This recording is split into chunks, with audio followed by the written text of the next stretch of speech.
Staying motivated. 24 productive ways to get yourself on the edge and get the job done.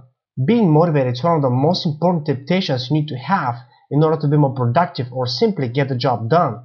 As business owners, we tend to procrastinate on things we don't like or simply we lack the motivation to get it done. We don't want to hire anyone at the moment, so the job has to be done in one way or another by yourself. Lack of motivation is the cause of neglected projects, crashed dreams, and continuing failures along the way. That's because of the unwillingness to keep working on activities to grow and improve a project. If it happened to hire someone or to build a team, often you notice that some of your team members might not be engaged or motivated as you previously thought. So how can you act in such situations and what to do to boost your motivation and the motivation of other people? First, be specific. Abstract or undefined goals are too difficult to focus on. Will you be more emotionally engaged if I say fruit? Or perhaps you respond more strongly when I say the words banana, strawberries, and cherry. The word fruit holds an abstract meaning. It is not as engaging as banana or strawberry. Guess what? It is exactly the same with goals. The reason why most goal setting doesn't work is because of that abstraction. When we make things more specific, we attach higher emotional value to them. It is a very powerful process. Second, focus on progress. It is a good practice to chart your progress. If it's monetary, put some numbers in Microsoft Excel over time, over the last year, more specifically, and see a graphical representation of it. If it's an amount of work, outline the numbers of tasks you've completed. Like, for example, how many blog posts, number of videos on YouTube maybe, article submissions, number of follow-up emails, and the number of programs, systems, or products that you've developed along the way. How many team members do you have? What's their progress? When you focus on what's already achieved, you get on the edge to keep moving and keep improving. Third, share what you've learned. As soon as you get this big insight as a result of hard work, effort, and failures, share them with somebody else. Do this with partners. It's a good practice to start mastermind groups, collaborative meetings, perhaps with your team members, etc. When you share your insights with other people, you are going to comprehend them better and actually be motivated by them and keep going. Learning can be an enjoyable experience, especially if you learn what you like. But when you share what you know to somebody else, and if this can help them, there's nothing more fulfilling. Fourth, expect failures. Brian Tracy once said, failure is not to abstract, but it is to instruct. Most people think of failures as the reason why they lack motivation to keep moving forward. Well, it's not about the failure, but the perception of it. If you think of failure as an obstacle, then you get discouraged very quickly and quit trying. When you think of failures as a lesson or stepping stones to get to the next level, you'll be more motivated to fail even more because you discovered something that didn't work. Expect failures and actually embrace them to improve your current project. School teaches people how not to make mistakes, but the ironic part is that if we don't make mistakes, we don't learn. We're involved as individuals when we accept and actually take responsibility for our own mistakes, and that's how we improve our lives. Fifth, never complain or criticize. We often find this tendency to find horrible within the terrible. When you complain about anything, you completely demotivate yourself. Always complaining people do not take responsibility for anything. That's why fear, self-doubts, and conflicts, and also lack of confidence arise and are holding people back. You will be, in fact, more attractive to other people if you don't complain. If you criticize and complain just to get attention, it represents you as needy, pushy, and a weak person. The reason why we complain all the time and criticize is because we're used to getting what we want in life. When you don't get what you want once in a while, we become needy, pushy, and weak as a result. It is a form of insecurity and panic that is taking control over our lives. Sixth, be more optimistic. Optimism plays an important role to productivity. It gives you more motivation and fulfillment. When you're optimistic, regardless of all problems, challenges, setbacks, and failures, you're going to eventually succeed.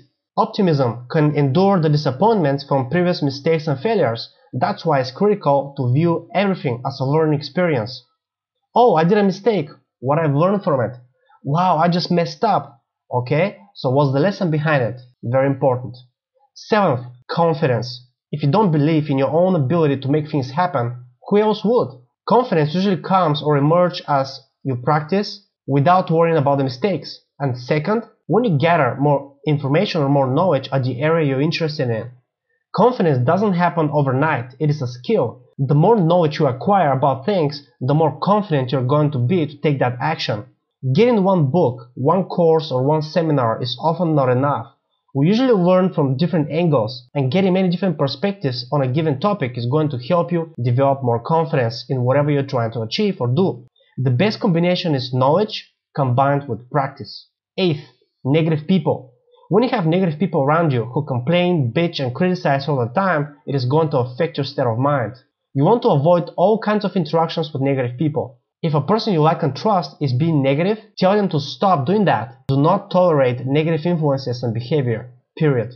9th, find great partners. Business is about having others helping you to achieve a common goal. You have to be constantly on a hint for potential team members, partners, or affiliates. You don't look for them to come to you. That's one of the biggest mistakes people make at the beginning. But it is better to get to choose who you should be contacting. This is a way to have more control over the deal flow, so to speak. So how's that related to motivation? The higher the quality of people you find, the better off you're going to be. More confident you're going to feel about your business and the future. 10th, measure your results. Most people assume that they're doing well within their businesses. In reality, if you don't have proper measures, you're not going to have any frame of reference on what the hell you're doing. I already talked about the importance of focusing on progress, but when you measure things, you get to see a nice graphical representation. When the test shows significant results, you're going to be more motivated to keep going. 11th, share your results. If you have a team, each one of them needs to know if they're making a progress, or if they're making a difference in the world, or if they're making the world a better place. When they see testimonials from customers, positive feedbacks, and good results out of their efforts, it boosts their motivation. Most business owners hide how much money they make from their team members. Well, this has to be strategic, depending on many factors, such as exclusivity, how long they have been working with you, or what kind of results they produce, etc. If they see big numbers, they feel more secure to be part of your company. However, security should not be the main reason why they are part of your business. That's because staying in a comfort zone does not represent any challenges. Without challenges, there are no improvements. 12. Stick to a mission. A mission statement represents the why of your business exists in the first place.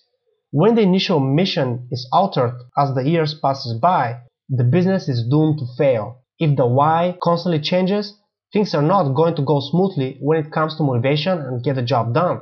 That's because the mission is a driving emotion that causes tasks and projects to get the job done in the first place. It is a totally different game if the mission statement is altered. 13. Accept negative temptations as natural. Fear, anger, anxiety, sadness, and stress are part of life. Most people consider them unusual, so they try to repress them or push them away. If one represses negative emotions, they tend to multiply. You want to accept them emotionally without rejecting them or disassociating yourself from them. 14th, immediate action. Procrastination is the biggest enemy of motivation. When you have lots of knowledge, it is going to be worth nothing unless it is implemented.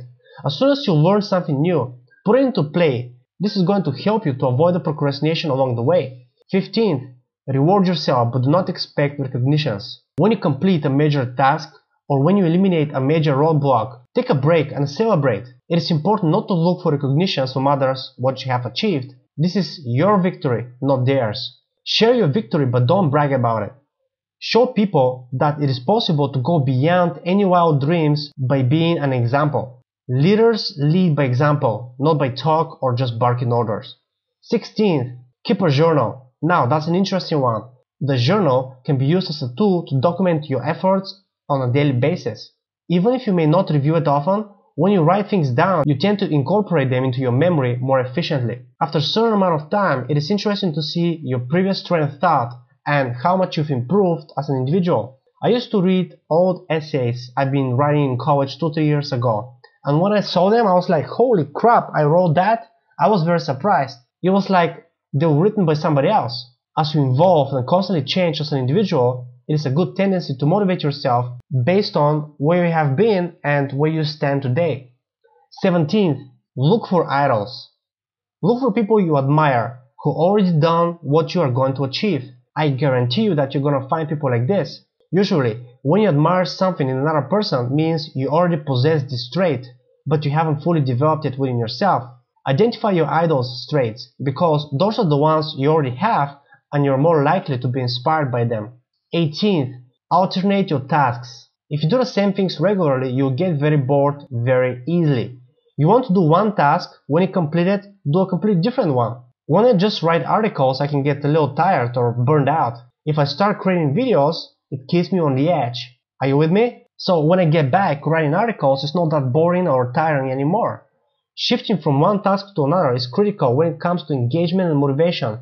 I'm not talking about multitasking or not completing one task and going to the next at the same time. That is damaging. After task completion, especially if it's a big one, I go to a completely different task or I just take a break.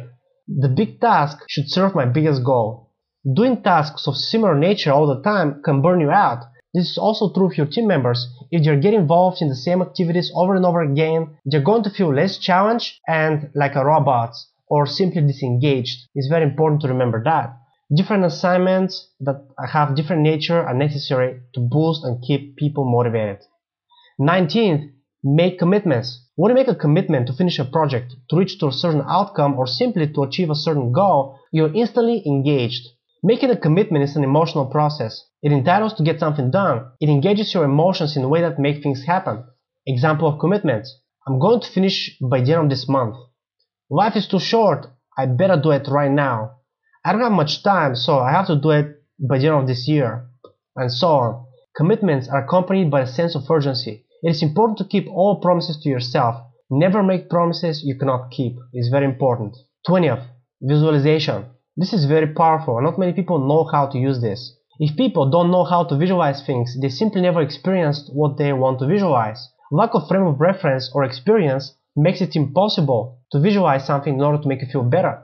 Visualization is a mental tool. It can be used to boost your motivation, especially if you put yourself into someone else's shoes, or experiencing as if you were that person you're imagining. Let's say you see a famous performer on the stage.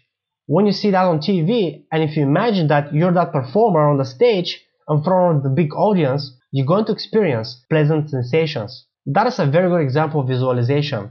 When you find idols or other people you admire, and if you put yourself into their shoes, you're going to experience what they experience. It's very powerful. This is going to motivate the hell out of you. 21. Be prepared of your urges. Most of our urges like sex, smoking, alcohol consumption, checking emails, browsing on the internet, visiting Facebook, etc. are happening without thinking about them. So we just justify the urge with logic without realizing what we're doing. When we justify, we create imaginary stories to explain things to ourselves, even if they're not true. The key is to be aware of your urges and to be able to notice them consciously when they happen. Often, we may get urges to quit doing a task or an activity or a project and do something completely irrelevant that wastes a lot of time and energy. We might feel like not working today or not doing important tasks because we get pulled by urges to do something else. Be aware of what causes you to get an emotional kick to do something and write them down each time it happens. Analyze it. 22. Plan slow but execute fast. Planning is great, but too much planning is not. When we plan, we may get caught up into minor details. This wastes a lot of time.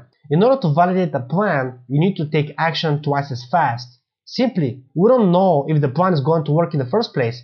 That's why we have to take action and to test it, to adjust it along the way. In my experience, the first plan always fails. 23. The power of reasoning. When you have a lot of reasons why you're doing what you're doing, it is a great motivation booster all by itself. Most people find many reasons why something should not work or why something isn't working. Find reasons why your current project should work and why you're trying to make it happen. Take out a sheet of paper and write down 20 reasons why you have to achieve your goals. And for every single goal, write at least 20 reasons. 24. Be patient. Patience keeps you sane when it comes to motivation.